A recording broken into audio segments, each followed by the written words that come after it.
te estás planteando adquirir un generador eléctrico portátil, hay ciertas cosas que debes tener en cuenta. Cuando recibas el generador deberás hacer ciertos ajustes, como montar las ruedas, rellenar el depósito de aceite y conectar la batería, en el caso de tener arranque eléctrico.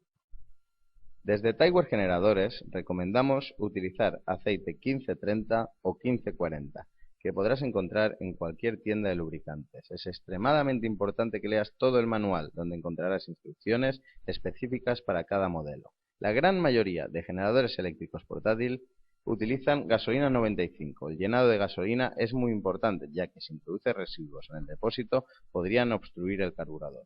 Hay generadores eléctricos que utilizan diésel, por lo que tienes que tener mucho cuidado de no equivocarte de combustible.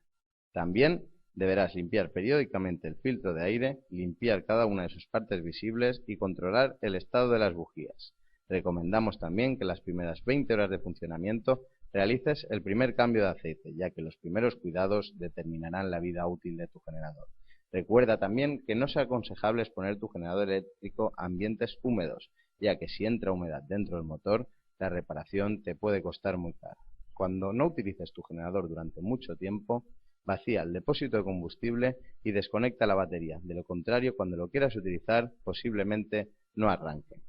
Algo que es muy aconsejable es cada 300 horas de funcionamiento añadas aditivos para limpiar el sistema de inyección, ya que en ocasiones se acumulan residuos, igual que en un coche. Si utilizas el generador pocas veces al año, es importante que lo arranques durante 10 minutos cada 3 meses, para así mantenerlo lubricado y preparado cuando lo necesites. Muchas personas compran el generador eléctrico creyendo que no necesita ningún mantenimiento. Si sigues estos consejos, tendrás tu generador preparado siempre que lo necesites.